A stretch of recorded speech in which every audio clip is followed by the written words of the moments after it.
नमस्कार, स्वागत है राज्यसभा टीवी में। आपके साथ मैं हूं अभिलाषा पाठक। आइए शुरुआत करेंगे इस वक्त की हेडलाइंस के साथ।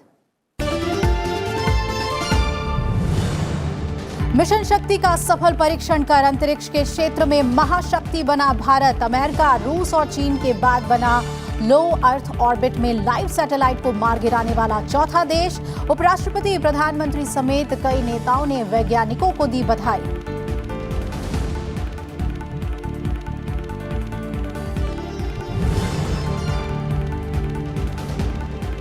एंटी सैटेलाइट मिसाइल परीक्षण को लेकर चीन और पाकिस्तान की आशंका को भारत ने किया खारिज। विदेश मंत्रालय ने कहा, किसी देश के खिलाफ नहीं है परीक्षण। चीन ने अंतरिक्ष में शांति बनाए रखने और पाकिस्तान ने अंतरिक्ष में सैन्यकरण के खिलाफ अंतर्राष्ट्रीय कानून पर दिया जोर।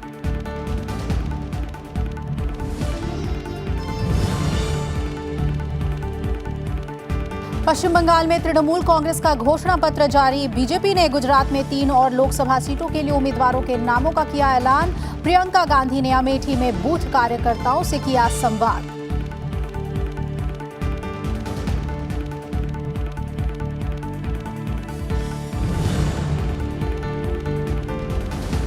कारोबारी विजय माल्या के यूबीएचएल के शेयरों की बिक्री से मिले 1000 करोड़ रुपए। डीआरटी ने की शेयरों की बिक्री। मनी लॉन्ड्रिंग जांच को लेकर एजेंसियों ने किया था शेयरों को जब्त।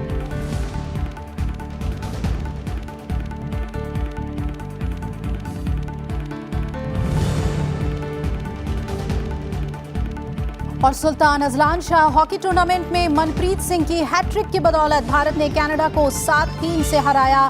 टूर्नामेंट में 4 मैचों में भारत की तीसरी जीत।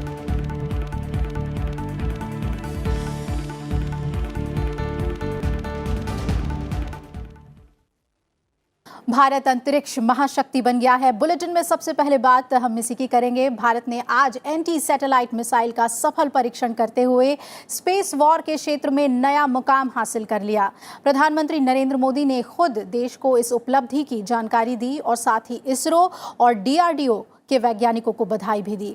सरकार ने इसे अंतरिक्ष वॉरफेयर में शांतिपूर्ण उद्देश्यों के लिए रक्षा तैयारी करार दिया है। अमेरिका, चीन और रूस के बाद भारत अब एंटी सैटेलाइट मिसाइल क्षमता रखने वाला दुनिया का चौथा देश बन गया है। भारत ने अपना नाम अंतरिक्ष महाशक्ति के रूप में दर्ज करा दिया है। प्रधानमंत्री नरेंद्र मोदी ने राष्ट्र को संबोधित करते हुए कहा कि एंटी सैटेलाइट मिसाइल का इस्तेमाल करने वाला भारत चौथा देश बन गया है, जो हर भारतीय के लिए गर्व का पल है। इससे पहले दुनिया के सिर्फ 3 देश अमेरिका, रूस और चीन ऐसा कर सकते थे। भारत ने आज अपना नाम अंतरिक्ष महाशक्ति, स्पेस पावर के रूप में दर्ज करा दिया है। अब तक दुनिया के 3 देश अमेरिका, रूस और चीन को यह उपलब्धि हासिल थी। अब भारत चौथा देश है जिसने आज यह सिद्धि प्राप्त की है। हर हिंदुस्तानी के लिए इससे बड़े गर्व का पल नहीं हो सकता है। प्रधानमंत्री ने कहा कि भारत ने अंतरिक्ष में सतह से 300 किलोमीटर ऊंचाई पर मौजूद LEO सैटेलाइट को मार गिराया है। कुछ ही समय पूर्व हमारे वैज्ञानिकों ने अंतरिक्ष में, स्पेस में 300 किलोमीटर दूर LEO, लो अर्थ ऑर्बिट में एक लाइव सैटेलाइट को मार गिराया है। प्रधानमंत्री ने बताया कि ये पूर्व निर्धारित लक्ष्य था। हमारे वैज्ञानिकों ने लो अर्थ ऑर्बिट में एक लाइव सैटेलाइट को मार गिराया है। कक्षा में खतरनाक वस्तुओं को पहचानती है और उन्हें नष्ट कर देती है। उसने एंटी सैटेलाइट मिसाइल को मार गिराया है। केवल 3 मिनट में सफलता के साथ ये मिशन पूरा हुआ। ये मिशन शक्ति बहुत कठिन मिशन था।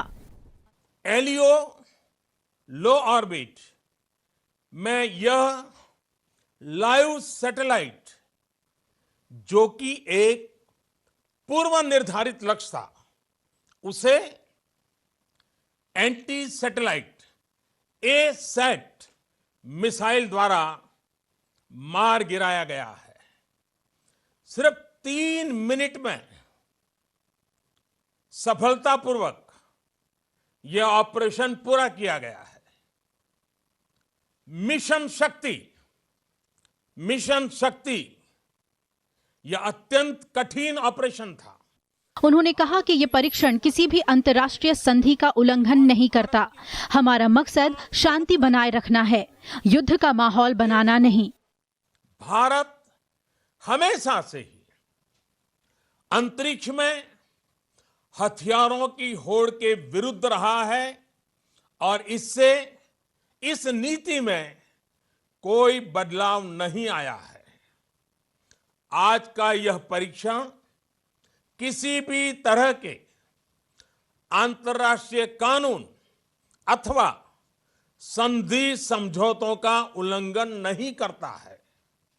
हम आधुनिक तकनीक का उपयोग देश के 130 करोड़ नागरिकों की सुरक्षा एवं उनके कल्याण के लिए ही करना चाहते हैं। प्रधानमंत्री ने देश को संबोधित करते हुए कहा कि मैं ऐसे भारत की परिकल्पना करता हूं जो अपने समय से 2 कदम आगे की सोच सके। उन्होंने अभियान से जुड़े सभी वैज्ञानिकों और देशवासियों को सफलतापूर्वक परीक्षण के लिए बधाई दी। Bureau report, Rajya Sabha TV. इधर उपराष्ट्रपति वेंकैया नायडू ने मिशन शक्ति की सफलता के लिए भारतीय अंतरिक्ष वैज्ञानिकों को बधाई दी है। उन्होंने कहा है कि एंटी सैटेलाइट मिसाइल के सफल प्रक्षेपण के साथ भारत दुनिया की एक अंतरिक्ष महाशक्ति बन गया है।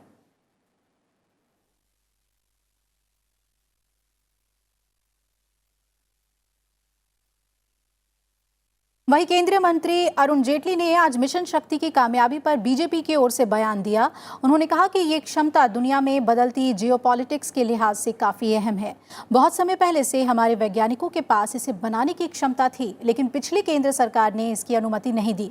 कांग्रेस पर तंज कसते हुए उन्होंने कहा कि अपनी नाकामी पर पीठ थपथपाने वालों को इसका ध्यान रखना चाहिए। ये पूरी प्रक्रिया 2014 में शुरू हुई। इसका पूरा प्रक्रिया 2014 के बाद जब प्रधानमंत्री जी ने अनुमति दी और हमारे वैज्ञानिकों ने इस शोध का कार्य किया है।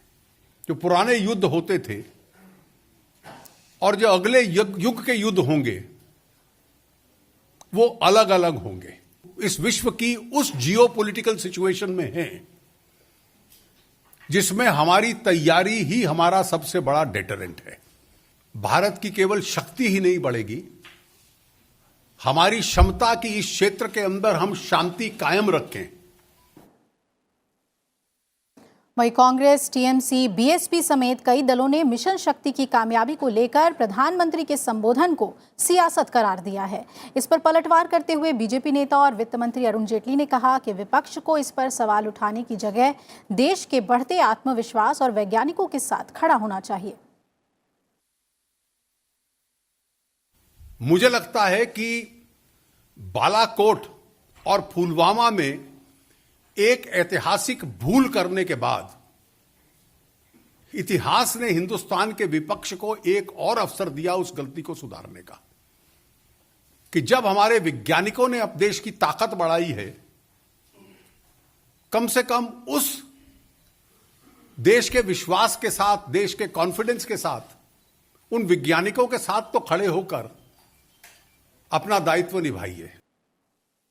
और इन सब के बीच डीआरडीओ चीफ जीएस रेड्डी ने कहा कि एंटी सैटेलाइट मिसाइल परीक्षण ने हमारी क्षमता और इच्छा शक्ति को दिखाया है और हमारी सुरक्षा के लिए ये बेहद अहम है। उन्होंने कहा कि इस परियोजना को 2 साल पहले सरकार की ओर से मंजूरी मिली थी और इस पर तेजी से काम शुरू हुआ। ये पूरी तरह से स्वदेशी तकनीक है। डीआरडीओ के पूर्व प्रमुख वीके सारस्वत ने भी दावा किया है कि यूपीए सरकार के दौरान मिशन शक्ति तकनीक की पेशकश की गई थी, लेकिन उस समय इसकी इजाजत नहीं दी गई थी। एसैट मिसाइल लॉन्च भारत के लिए कितनी बड़ी कामयाबी है, इसके बारे में डीआरडीओ के पूर्व प्रमुख वीके सारस्वत खुद बताएंगे। सर, ये बताइए, अब भारत जिस क्लब में शामिल हो गया है, चौथा देश है, एक कितनी बड़ी उपलब्धि है हमारे लिए? यह हमारे देश के लिए बहुत बड़ी उपलब्धि है, क्योंकि हमारा जो वारफेयर का 4th डायमेंशन होता है, जिसको कि स्पेस डायमेंशन कहते हैं, उसके ऊपर हमने विजय प्राप्त कर ली है। अब हमारे पास एसेट के रूप में एक ऐसा वेपन सिस्टम आ गया है कि अगर किसी ने गलती से भी हमारे किसी स्पेस ऑब्जेक्ट को हानि पहुंचाने की कोशिश की तो हम उसको मुंह तोड़ जवाब दे सकते हैं। टेक्नोलॉजिकली भी ये एक बहुत बड़ा अचीवमेंट है, क्योंकि एक ऑब्जेक्ट जो कि 7-8 हज़ार मीटर पर सेकंड की स्पीड से किसी 300 किलोमीटर की कक्षा में घूम रहा है, उसको 1 मिलीसेकंड की एक्यूरेसी से इंटरसेप्ट कर लेना, ये टेक्नोलॉजिकली एक बहुत बहुत बड़ा अचीवमेंट है। सर 2012 में जब अग्नि 5 लॉन्च हुई थी तो ये आपकी तरफ से कहा, क्योंकि आप उस समय तत्कालीन DRDO प्रमुख थे, कि हम लोग इस ऐसे एसेट को का परीक्षण कर सकते हैं, लेकिन नहीं कर पाए। क्या पॉलिटिकल लीडरशिप की कमी थी या क्या दिक्कतें थी? देखिए, हमारे पास उस समय कैपेबिलिटी थी और हमने ये भी कहा था कि हमें कुछ बिल्डिंग ब्लॉक्स और बनाने पड़ेंगे और उन बिल्डिंग ब्लॉक्स को बनाने के बाद हम इसको डिमॉन्स्ट्रेट कर सकते हैं। हमारी सिमुलेशन की जो एक्सरसाइज की गई थी उसमें हमारे रिजल्ट्स पॉजिटिव थे और यही हमने प्रेस में और यही हमने उस समय की गवर्नमेंट को बताया था कि हमें भाई साहब क्लियरेंस दे दीजिए जिससे कि हम इसमें कार्य कर सकें। अनफॉर्चुनेटली उस समय वो क्लियरेंस नहीं मिला। शायद उस समय की गवर्नमेंट का विज़न नहीं रहा हो या उनकी कोई और प्रायोरिटीज़ रही हो या कोई डर रहा हो किसी तरह का कि शायद विदेशी पावर्स जो है उनको किस तरह से मतलब दबा सकें। मुझे नहीं मालूम क्या कारण थे, पर हमें कोई पॉजिटिव रिस्पांस नहीं मिला। जब पॉजिटिव रिस्पांस नहीं मिला तो हम इस बारे में इस दिशा में कार्य नहीं कर पाए। लेकिन अगर मिल गया होता तो क्या कुछ तस्वीर बदली होती? पॉजिटिव रिस्पांस मिल गया होता तो हम ये लॉन्च जो आज हमने 2019 में किया है प्रोबेबली 2014 या 15 में कर सकते थे। ये जो एसेट का लॉन्च किया गया है पूरी तरह से शांतिपूर्ण उद्देश्यों के लिए है, लेकिन भारत की क्षमता अंतरिक्ष क्षेत्र में बढ़ चुकी है। संजय कुमार के साथ पंचानन मिश्रा, राज्यसभा टीवी। मिशन शक्ति के तहत एंटी सैटेलाइट मिसाइल परीक्षण करने पर चीन और पाकिस्तान की आशंकाओं को भारत ने खारिज किया है। विदेश मंत्रालय ने कहा है कि भारत का परीक्षण किसी देश के खिलाफ नहीं और उसका हथियारों की दौड़ में शामिल होने का इरादा नहीं है। चीन ने कहा कि उम्मीद है सभी देश अंतरिक्ष में शांति बनाए रखेंगे। चीन ने ऐसा ही परीक्षण जनवरी 2007 में किया था। वहीं पाकिस्तान ने कहा है कि अंतरिक्ष को सैन्यकरण करने से बचना चाहिए और जिन देशों ने पहले इस तरह का परीक्षण कर लिया है उनकी निंदा होनी चाहिए। वो अंतरिक्ष में सैन्य खतरों को समझेंगे और इसे रोकने का काम करेंगे।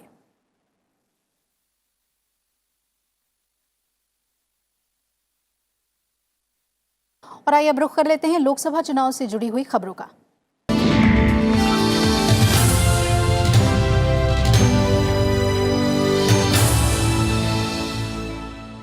बात करते हैं पश्चिम बंगाल की, जहां मुख्यमंत्री और ऑल इंडिया तृणमूल कांग्रेस अध्यक्ष ममता बनर्जी ने लोकसभा चुनाव के लिए घोषणा पत्र जारी किया। ममता बनर्जी ने कहा कि तृणमूल कांग्रेस ने राज्य के हित को ध्यान में रखकर चुनाव घोषणा पत्र जारी किया है, लेकिन राष्ट्रीय स्तर पर सामान्य न्यूनतम कार्यक्रम के आधार पर सरकार का गठन होगा।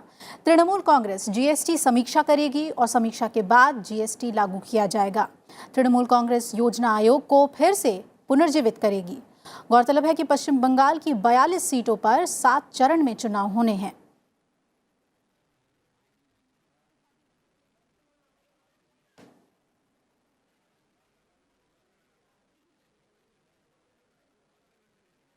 बीजेपी की केंद्रीय चुनाव समिति ने गुजरात के 3 सीटों के लिए लोकसभा उम्मीदवारों के नामों की घोषणा कर दी है। इनमें बनासकांठा से परबत भाई पटेल, पोरबंदर से रमेश धादुक और पंचमहल से रतन सिंह का नाम शामिल है।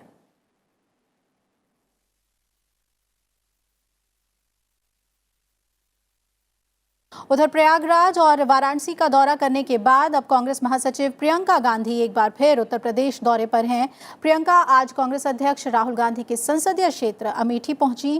कांग्रेस महासचिव ने बूथ कार्यकर्ताओं के साथ चुनावी मीटिंग की। प्रियंका गांधी ने कहा कि अमेठी हमारा घर है और परिवार है। प्रियंका गांधी ने कार्यकर्ताओं से ये भी कहा कि इस बार उन्हें पूरे देश में प्रचार के लिए जाना है, इसलिए वो अमेठी में ज्यादा वक्त नहीं दे पाएंगी।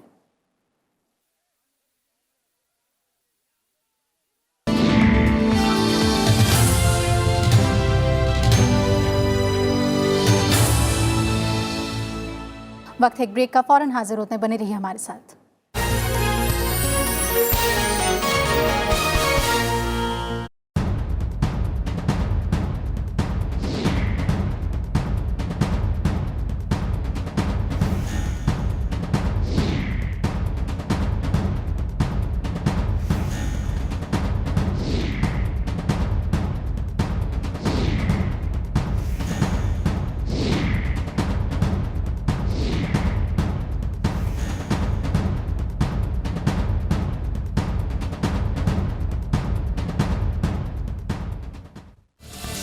देखिए मेरे साथ देश देशांतर रात 8:30 सिर्फ राज्यसभा टीवी पर। This 2019 elections, you're ready to contest if you get a ticket, or you're ready in the role of a star campaigner for the party. I'm prepared for any work, any duty, and once given, I'm going to do that with full honesty. Generally, people look upon the people living with disabilities with a certain sympathy, with a certain pathos that, probably they are a little different. They can't be mainstreamed. I'm going to encourage them, motivate them, involve them, create an atmosphere where they feel that they are part of the mainstream. And I can only lead by example, and that's what I'm doing.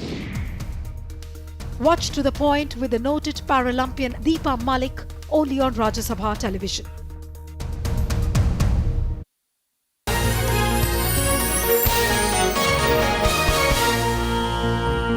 Break के बाद स्वागत है आपका। लोकसभा चुनाव में वोटरों को लुभाने के लिए कांग्रेस पार्टी की न्यूनतम आय गारंटी योजना जमीन पर कितनी कारगर होगी, इस विषय पर अर्थशास्त्रियों की अलग अलग राय है। वहीं पार्टी का दावा है कि अगर उसकी सरकार बनी तो वो देश के गरीबों के लिए दुनिया की सबसे बड़ी इनकम गारंटी स्कीम लागू करेगी। लेकिन अर्थनीति के जानकार मानते हैं कि इस तरह की योजना वित्तीय रूप से कितनी प्रासंगिक है, ये गौर करने वाली बात है। डॉक्टर मनमोहन सिंह जी और चुनावी माहौल में कांग्रेस की न्याय योजना यानी न्यूनतम आय का ऐलान भले ही मास्टर स्ट्रोक माना जा रहा हो, लेकिन अर्थनीति के जानकारों का मानना है कि इस तरह की योजना वित्तीय रूप से कितनी प्रासंगिक है, इसे लागू करना कितना आसान है या कितना कठिन है। इन सवालों के सही जवाब तभी मिल सकते हैं जब लाभार्थियों की स्पष्ट परिभाषा तय की जा सके।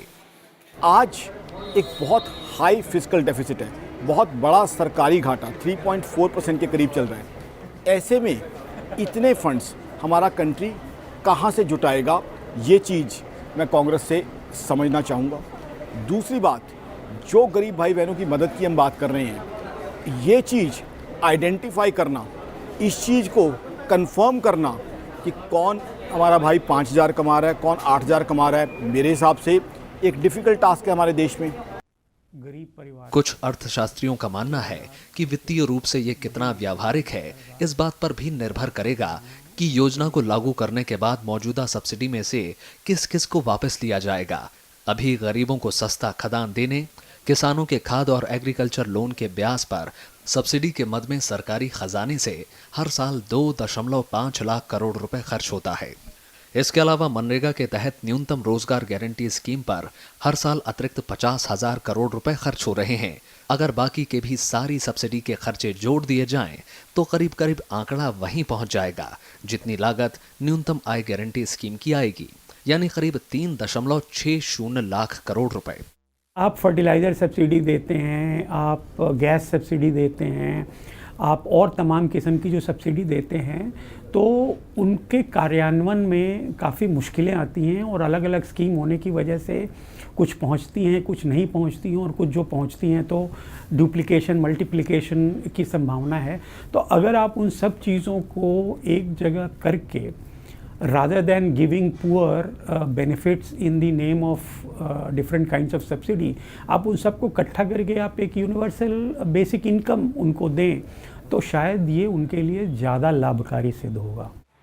हालांकि कांग्रेस ने कहा है कि अगर ये योजना अमल में आती है तो आज़ाद भारत में गरीबी को मिटाने वाली ये दुनिया की सबसे बड़ी योजना होगी। देश के 20% गरीब परिवार को 72,000 रुपए सालाना दिया जाएगा और ये पैसा कांग्रेस की सरकार घर की गृहिणी के खाते में जमा कराएगी। मोहम्मद फातेह टीपू, राज्यसभा टीवी। फरार कारोबारी विजय माल्या के यूनाइटेड ब्रूअरीज होल्डिंग्स लिमिटेड के शेयरों की बिक्री से 1008 करोड़ रुपए मिले हैं। इन शेयरों को बिक्री ऋण वसूली न्यायाधिकरण डीआरटी ने की है। प्रवर्तन निदेशालय ने इस बात की जानकारी दी है। ईडी ने कहा है कि विजय माल्या के खिलाफ चल रही मनी लॉन्ड्रिंग जांच को लेकर एजेंसियों ने शेयरों को जब्त किया था। ये शेयर येस बैंक के पास पड़े थे। कर्नाटक हाईकोर्ट ने हाल ही में बैंक को बेंगलुरु स्थित ऋण वसूली न्यायाधिकरण के पक्ष में इन शेयरों को सुपुर्द करने का आदेश दिया था।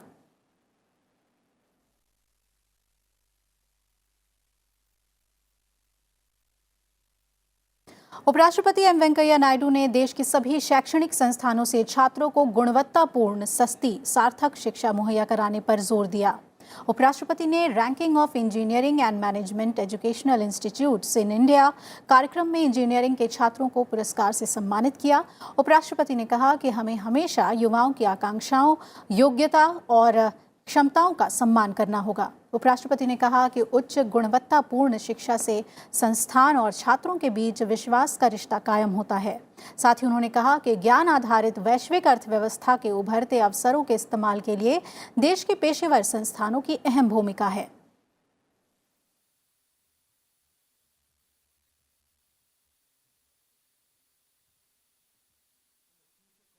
The future of the country and our society is taking shape in their dreams of these youngsters.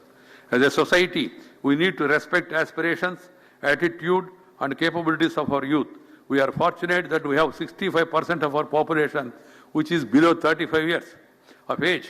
We need to realize this demographic dividend. If we can sustain our high growth rate, we need to train our youth and impart higher order of skills.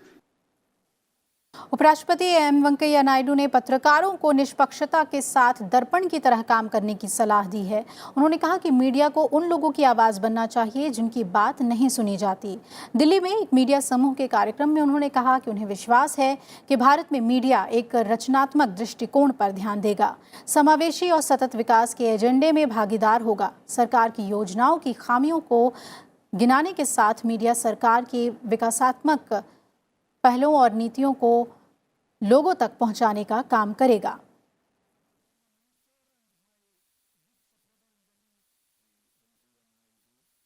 With advances in information and communication technologies, the reach of media has increased manifold.